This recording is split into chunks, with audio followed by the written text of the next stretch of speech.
It's race week again, and Zandvoort is looking less like a summer beach retreat and more like a chaotic storm waiting to hit Formula One with full force. The Dutch GP isn't just a regular pit stop in the calendar, it's turning into a potential disaster zone, thanks to one unpredictable villain: the weather. Forecasts are already throwing up an 80% chance of rain, and not just for race day. It's across all 3 days. Add strong winds into the mix and you've got a perfect recipe for drama, delays, and maybe even some classic FIA confusion. Now let's be honest, everyone loves a bit of rain in F1. It shakes things up, tests the real skill of the drivers, and brings out those wild last-minute strategies. But Zandvoort is different. When it rains here, it's not just about a slippery track. Visibility dives to zero, pit stops become gamble zones, and marshals start panicking about whether the race should even happen. That's exactly what we saw in Spa, when the FIA tiptoed around a drizzle and ended up turning a Grand Prix into a parade.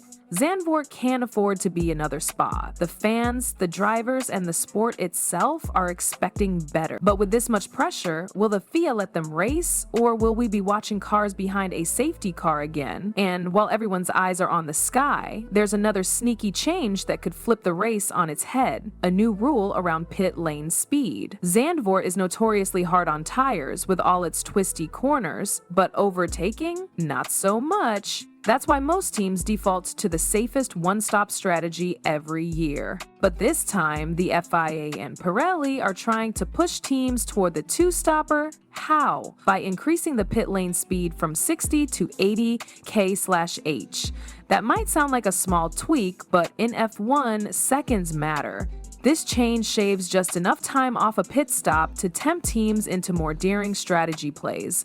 And with rain already making the race unpredictable, a second stop might not just be smarter, it might be necessary. But let's zoom out for a second. Beyond the rules and rain, Zandvoort is fighting a much bigger battle: its place on the F1 calendar. The track's contract ends after 2026, and nothing's guaranteed after that. Money is part of the issue, sure, but there's also the cold truth. Today's F1 cars are beasts. Bigger, longer, harder to maneuver. And this tight, narrow circuit isn't aging well with that reality. It was already tough to overtake here, now it's borderline impossible without DRS zones or chaos. That's not great for a sport trying to grow its global appeal. Still, the Dutch GP has one massive ace up its sleeve: Max Verstappen. He's the home hero, the Orange Army's golden boy, and a 3-time winner since the circuit returned in 2021. But this year, the vibes are different. Red Bull, once untouchable, suddenly looks shaky. The RB21 upgrades haven't clicked. The car's not responding the way it should, and McLaren, they're absolutely flying. Lando Norris especially looks like a man possessed, winning 3 of the last 4 races and saying he's in the best shape of his life.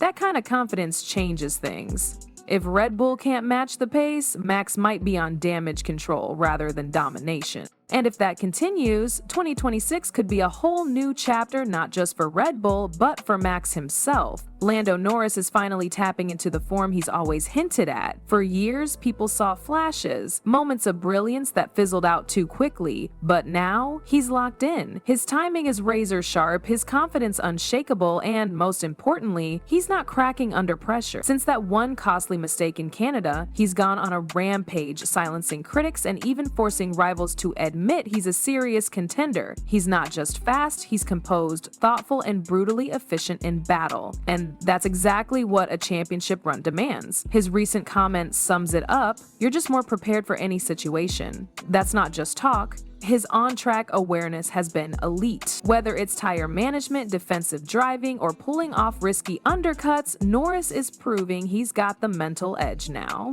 And he's doing all this while sharing a garage with Oscar Piastri, who's no slouch himself. Beating your teammate, especially one as fast and hungry as Oscar, is the ultimate yardstick in F1. And right now, Norris is not just ahead, he's in control. But this rise of McLaren isn't happening in a vacuum. Red Bull's grip is slipping, and not just because of car performance. There's something off about the entire setup. The RB21's upgrades aren't delivering the gains they were supposed to. The balance is unpredictable, the race pace is inconsistent, and that's putting enormous pressure on the second seat. Sergio Perez has been struggling for consistency for a while now, but the bigger concern is that Red Bull no longer has the luxury of coasting to victories. They need both cars scoring high and fast. The constructors' standings don't lie. If Red Bull wants to stay in the top 3, Perez has to start delivering. Max alone can't shoulder the full weight anymore, and when a team starts leaning too heavily on a single driver, cracks form quickly, both in performance and morale. This has brought the second Red Bull seat into the spotlight again, and it's starting to feel like a game of musical chairs. Yuki Tsunoda's name keeps coming up, but the pressure on him is relentless. While the talent is there, the form hasn't been, and with Liam Lawson and Alex Palou waiting in the wings, both fast, marketable, and hungry, it's no surprise that rumors are swirling. Red Bull's new leadership isn't shy about making bold moves either. Laurent Mickey's, now steering the ship, has made it clear Yuki will get the tools he needs to improve, but if he doesn't turn things around soon, the team is prepared to move on. Meanwhile, Ferrari is quietly gearing up for a second-half surge. They've been lurking just behind the top fight all season, but recent performances have shown flashes of something more. Charles Leclerc's pole in Hungary wasn't a fluke, it was a warning. The SF24 might still have reliability concerns, but the raw pace is coming together.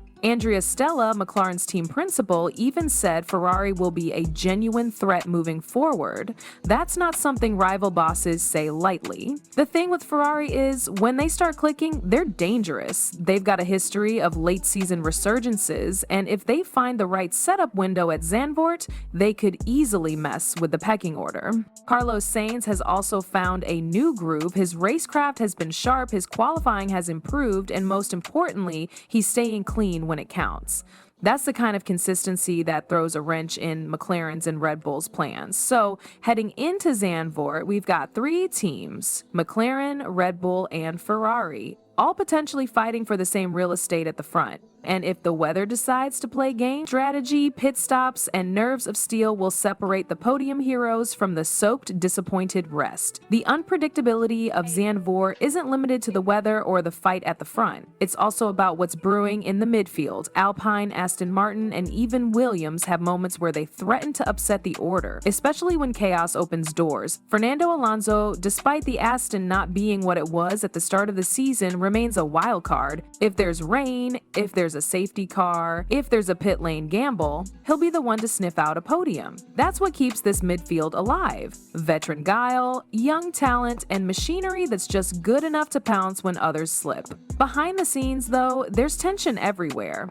Silly season has started earlier than usual, and almost no seat outside the top 3 teams feels safe. Teams like Haas and Sauber are already eyeing the driver market aggressively, and the Red Bull Junior program is sitting on a powder keg of talent ready to explode. Even someone like Daniel Ricciardo, who's technically in a prove-it phase, knows that a single brilliant performance could catapult him right back into a top seat conversation, especially if Perez or Tsunoda falter. It's not just about raw lap times anymore. Teams are looking at attitude, feedback, development skills, media presence, everything. The sport has become brutally efficient, and unless you're constantly evolving, you're disposable. That's why Zandvoort matters more than it looks on paper. It's not just a homecoming for Max Verstappen, it's a pressure cooker for half the grid. One wet crash or one poor qualifying session, and it could change the trajectory of a driver's career. Then there's the elephant in the room, the future of the track itself. Zandvoort's contract is ticking down, and unless something dramatic changes, it may not return after 2026. Financial pressures are part of it, sure, but the bigger issue is space. Today's F1 cars are wide, long, and heavy. Zandvoort was never designed for these monsters. It's tight, twisty, and aside from the main straight, overtaking here is like threading a needle while being chased by a lion. The racing spectacle depends entirely on outside factors: weather, strategy, chaos. Without that, it risks becoming a processional parade. Ironically, that's also what makes Zandvoort special. It's old school. No vast runoff off zones, no generous overtaking boulevards. It punishes mistakes and rewards courage. Watching modern F1 cars thread the banking with inches to spare is breathtaking, but the sport is moving towards circuits that offer more room for drama, more space for sponsorship banners, more accessibility for VIPs. And in that race, tracks like Zandvoort are falling behind. That's where the wildcard idea of NASCAR or IndyCar entering the scene becomes interesting. Both series have reportedly looked at expanding into Europe in the coming years, and a venue like Zandvoort,